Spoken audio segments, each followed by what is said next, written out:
Hello Leo राशि वालों, welcome to my channel tarot with Bhairavi. अगर आपकी सन मून साइन या राइजिंग साइन लियो यानी कि सिंह है तो ये रीडिंग आपके लिए है। इस रीडिंग में हम देखेंगे कि 23 से 31 जुलाई के बीच आपकी लव लाइफ कैसी रहने वाली है, क्या एनर्जीज रहेगी आपकी, क्या एनर्जीज रहेगी आपके पार्टनर की, क्या आपके पार्टनर का कॉल या मैसेज आएगा, क्या ब्लॉक से अनब्लॉक होगे नहीं होगे, क्या आपके पार्टनर आपको कमिटमेंट देंगे या क्लोजर देंगे। ये डिटेल रीडिंग रहेगी। No contact, in contact, less contact, on off situation, third party, extra marital सभी के लिए सेपरेट रीडिंग होगी। आपके पार्टनर की एनर्जीज, आपकी एनर्जीज, आपके पार्टनर के नेम, इनिशियल्स और राशियां भी बताऊंगी।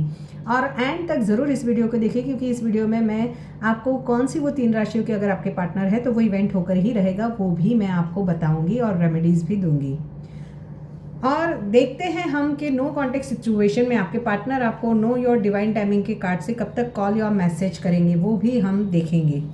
बहुत ही मज़ेदार कार्ड है, मज़ा आएगा रीडिंग देखने में, तो एंड तक ज़रूर देखें। अगर आपको नहीं पता है कि आपकी sun moon sign rising sign क्या है तो इसी वीडियो के डिस्क्रिप्शन बॉक्स में मैंने बर्थ डेट के हिसाब से आपकी कौन सी सन साइन होती है और नेम इनिशियल्स के हिसाब से आपकी कौन सी मून साइन होती है वो आप देखकर चेकआउट करके कर सकते हो। आपके या आपके पार्टनर के नेम इनिशियल्स या राशि के अनुसार भी इस वीडियो को देख सकते हो। तो स्टार्ट करते हैं पॉजिटिव माइंडसेट के साथ में। अगर आप मुझसे पर्सनल रीडिंग लेना चाहते हैं या फिर रिलेशनशिप हीलिंग ब्रेसलेट बाय करना चाहते हैं तो इसी वीडियो के डिस्क्रिप्शन बॉक्स में मेरा व्हाट्सअप नंबर है, आप मुझे वहां कनेक्ट कर सकते हो। ओनली मैसेज करें, कॉल ना करें। पेड रीडिंग है, फ्री रीडिंग नहीं है। पहले आप मुझे जो भी रीडिंग है उसके चार्जेस पे करोगे, उसके बाद मैं आपको अपॉइंटमेंट दूंगी और उसके बाद आपका और मेरा व्हाट्सएप कॉल पर बातचीत होगी रीडिंग के द्वारा। देखो लियो राशि वालों, कभी कभी यूनिवर्स हमें हमारा प्यार देने से पहले हमारी एग्जामिनेशन लेता है। अगर आपका रिश्ता सच्चा है तो ये समय उसे और मजबूत बना सकता है, लेकिन अगर ये रिश्ता केवल एक सीख था यानी एक लर्निंग था तो यूनिवर्स आपको उससे भी बेहतर भविष्य की ओर ले जाएगा।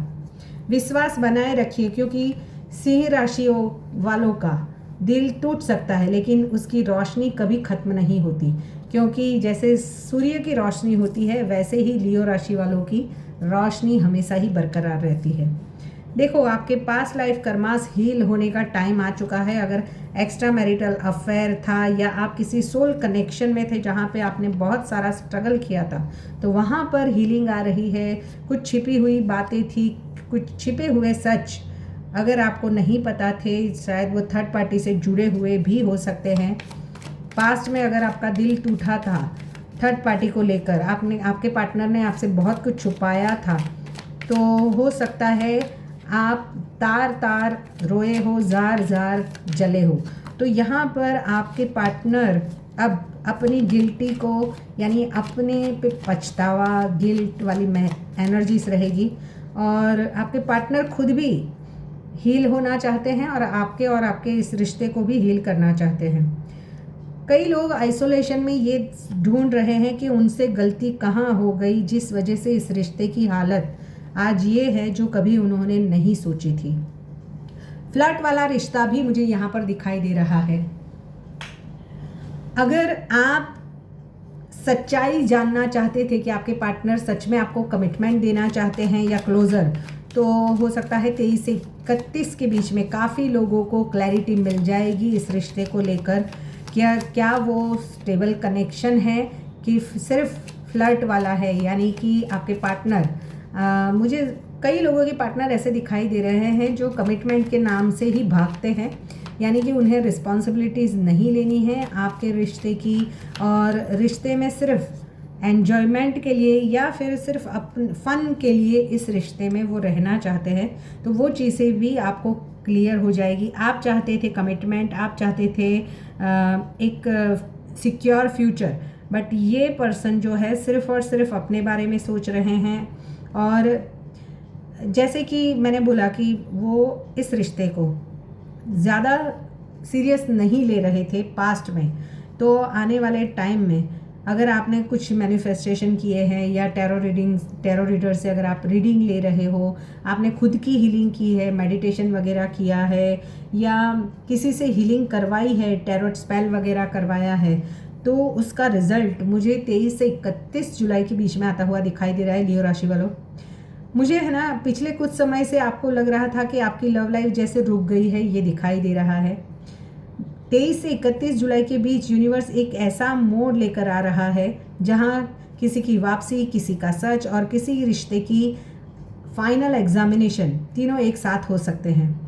लेकिन हर सिंह राशि वालों के लिए एक कहानी एक जैसी नहीं होगी, क्योंकि ये जनरल कलेक्टिव रीडिंग है। जितना रेजोनेट हो उतना रखें, बाकी का छोड़ दें। देखो, एस्ट्रो विद टैरोट की कॉम्बिनेशन से मैं पहले आपको ग्रह गोचर बता देती हूँ, फिर मैं आपके पार्टनर की राशियाँ बताऊँगी और कितने महीनों से आप नो कांटेक्ट में हो वो भी मैं आपको बताऊँगी। देखो, सूर्य कर्क राशि में इमोशनल डिसीजंस और फैमिली से जुड़े हुए कुछ डिसीजंस लेना का प्रभाव यानी कि उस इफ़ेक्ट डालेगा। यानी आप या तो कमिटमेंट की ओर आगे बढ़ोगे या अपनी फैमिली पे, अगर थर्ड पार्टी की वजह से आपकी फैमिली में कुछ प्रॉब्लम हुए थे तो आप अपने फैमिली पे ज़्यादा फोकस करोगे। बुध का प्रभाव बातचीत, मैसेज और पुराने जो भी कम्युनिकेशन रुके हुए हैं वो दोबारा खुल सकते हैं। शुक्र जो है वो अट्रैक्शन बढ़ाने वाला है, लेकिन अपेक्षाएं भी बढ़ाएगा साथ में, यानी कि आपकी एक्सपेक्टेशंस आपके पार्टनर से बढ़ सकती है। मंगल जो है वो साहस देगा, पर अहंकार से विवाद भी हो सकता है। शनि धैर्य और करिश्मा की परीक्षा लेकर आ रहा है। राहु और केतु अचानक घटनाएं, पुराने कर्म वापस लौट सकते हैं। अगर सही कर्म है तो पॉजिटिविटी आएगी, बुरे कर्म है तो नेगेटिविटी भी आ सकती है। यहाँ पर कुछ ऐसी घटनाएं हो सकती है जो आपकी पूरी लव लाइफ को टर्न कर दे। गुरु रिश्तों में मैच्योरिटी और सही डिसीजन लेने की प्रेरणा भी देगा। देखो, यहाँ पर मुझे दिखाई दे रहा है कि कईयों का 1 साल, 6 साल, 7 साल पुराना भी रिश्ता है और 8 साल से, या तो कई लोग तो रिश्तों में 8-8, 10-10 साल से स्ट्रगल कर रहे हैं। यहाँ पर मुझे अगर आपने अब तक बहुत सहा है इस रिश्ते में, तो अगस्त के महीने में कुछ आपको आपके पार्टनर की तरफ से हीलिंग आती हुई दिखाई दे रही है। स्पेशली जहाँ पर थर्ड पार्टी इन्फ्लुएंस है, वहाँ पर अगस्त के महीने में आपके पार्टनर आपकी और कुछ ना कुछ इनिशिएटिव लेंगे, या तो क्लैरिटी देंगे या क्लोजर देंगे। यहाँ पर किसी का मार्च महीने से भी ब्रेकअप चल रहा है। मार्च के महीने में कुछ सच्चाई सामने आई हो थर्ड पार्टी को लेकर, या मार्च से ही आप लोग ब्रेकअप में हो। किसी का जनवरी से है, यहाँ पर अप्रैल मई भी दिखाई दे रहा है। किसी का 9-9, 10-10 साल पुराना रिलेशन भी अभी अटका हुआ है, यानी कि पॉज मोड में है, आइसोलेशन में हो, किसी से बातचीत नहीं करना चाहते हो आपके पार्टनर, वो भी और आप भी। देखो, इस समय आप बाहर से बहुत मजबूत दिखोगे, लेकिन भीतर से एक रिश्ते को लेकर बहुत ही इमोशनल रहने वाले हो। दिल चाहता है कि सामने वाला एक कदम बढ़ाए, लेकिन अहंकार रोक सकता है। इसी वजह से कई लोग इंतज़ार और पहल के बीच उलझे रहेंगे। अब वहीं पे आपके पार्टनर की एनर्जी की बात करूँ तो पार्टनर भी आपको लेकर सोच तो रहे, लेकिन उनके मन में भी कन्फ्यूज़न, डर या कुछ परिस्थितियों का दबाव महसूस हो सकता है आपके पार्टनर को। कई मामलों में वो भी संपर्क करना चाहते हैं, पर सही समय का इंतज़ार कर रहे हैं। नो कांटेक्ट वालों की अगर मैं बात करूँ तो मैंने राशियाँ नहीं बताई, मैं बताती हूँ बाद में। अगर लंबे समय से कोई संपर्क नहीं है तो जुलाई के अंतिम सप्ताह में, यानी कि 23 से 31 जुलाई के बीच में अचानक मैसेज, कॉल या किसी तीसरे पर्सन के माध्यम से आपकी कुछ खबर मिलने की संभावनाएं बनती हुई दिखाई दे रही, या पूरी तरह से सुलह नहीं भी हो, लेकिन बातचीत का दरवाज़ा ज़रूर खुल सकता है। इन कॉन्टेक्ट रीडिंग की बात करूँ तो जहाँ पर जो लोग पहले से रिश्ते में हैं उनके लिए भविष्य की योजनाओं पर बात करना, यानी कि स्टेबल कनेक्शन की और बातचीत करना कि चलो अब इस रिश्ते को हम फाइनली नाम देते हैं, या फैमिली से मिलवाना, छोटी छोटी गलतफहमियों से तुरंत सुलझाए, क्योंकि हो सकती है वरना बात बड़ी बन सकती है। ईमानदार बातचीत रिश्ता मजबूत करेगी। जहाँ पर लेस कांटेक्ट है, कम बातचीत हो रही है, वहाँ पर आपके पार्टनर आपको इग्नोर तो नहीं करना चाहते, प्यार तो है, बट यहाँ पर मुझे वर्कलोड आपके पर्सन के पास ज़्यादा हो सकता है, उस वजह से दूरियाँ बनी हुई है, या इमोशनल कुछ हर्ट्स है, यानी कि इनसिक्योरिटी फील करेंगे। धैर्य रखें, धीरे धीरे ही शुरुआत होगी बातचीत की। ऑन ऑफ सिचुएशन वालों की बात करूँ तो यहाँ पर कुछ डिसीजंस होंगे ही इस हफ्ते में, या तो दोनों पूरी ईमानदारी से आगे बढ़ेंगे या फिर हमेशा के लिए अलग होने का निर्णय भी ले सकते हैं। थर्ड पार्टी सिचुएशंस की बात करूँ तो यहाँ पर इस समय कई सच्चाइयाँ सामने आ सकती है, छिपी बातें उजागर होने की संभावना है। सही डिसीजन जल्दबाजी में नहीं बल्कि शांत मन से ले। एक्स्ट्रा मैरिटल वालों की बात करूँ तो ऐसे संबंधों में इमोशनल दबाव बढ़ सकता है, गिल्ट है, सामाजिक डर या पारिवारिक जिम्मेवारियाँ निर्णय लेने पर मजबूर करेगी आपको। इस समय आप सच्चाई और क्लैरिटी से आगे बढ़ोगे तो ज़्यादा अच्छा रहेगा। आपके पार्टनर के नेम इनिशियल्स या आपके नेम इनिशियल्स ASRKMPNV हो सकते हैं। अगर आपके पार्टनर की राशियाँ मेष, धनु या कुंभ है तो 23 से 31 जुलाई के बीच रिश्ता किसी इम्पॉर्टेंट डिसीजंस की ओर आगे बढ़ेगा या मिलन मुलाकात हो सकते हैं। कुछ बड़े खुलासे से ये रिश्ता गुजरने वाला है, यानी कि पास ऑन होगा। अब देखते हैं कि आपके पार्टनर और आपके बीच में नो कांटेक्ट से कांटेक्ट कब तक होगा।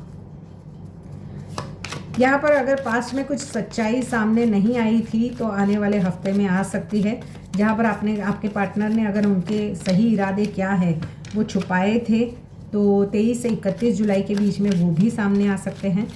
यूनिवर्स प्लीज़ गाइड मेरे व्यूवर्स के लिए कब तक कॉल या मैसेज आएगा। देखो, आज जैसे मंगलवार है तो फ्राइडे तक ये डिसीज़न आने के चांसेस बहुत ज़्यादा है। आपके पार्टनर का कॉल या मैसेज आएगा, नहीं तो ज़्यादा से ज़्यादा 9 दिन। किसी किसी के लिए थोड़ा सा लंबा जा सकता है, यानी कि जनवरी में आपको कुछ या तो क्लोज़र मिले या जो भी प्रॉब्लम्स है आप दोनों के बीच में वहाँ पर कुछ सुलह मशवरा हो जाए, ऐसा भी हो सकता है। जहाँ पर या तो जनवरी से आप दोनों के बीच में ब्रेकअप चल रहा है तो आने वाले 10 दिनों में भी 4 से 6 वीक या 4 से 6 घंटों के अंदर किसी के लिए, और किसी के लिए यहाँ पर नेक्स्ट जनवरी तक भी सुलह मशवरे हो सकते हैं। नवंबर तक भी किसी के होंगे, यानी अगर जनवरी में आपका ब्रेकअप हुआ है तो नवंबर तक आप दोनों के बीच में सब चीज़ें बातचीत सॉर्ट आउट हो सकती है। सारी चीज़ों का मामला जो है वो पूरी तरह से सॉर्ट आउट होकर आगे बढ़ सकता है। यहाँ पर मुझे किसी का अगर 1-1.5 साल से है तो वो भी नवंबर तक कुछ डिसीजंस आएंगे। यहाँ पर विदिन 1 ईयर, यानी कि अब से लेकर आने वाले 1 साल के अंदर आपके बीच में कुछ भी प्रॉब्लम्स थे, चाहे वो थर्ड पार्टी को लेकर है या फिर कमिटमेंट को लेकर है या क्लोज़र को लेकर, तो ज़्यादा से ज़्यादा 1 साल के अंदर आप सब चीज़ों को सॉर्ट आउट कर लोगे।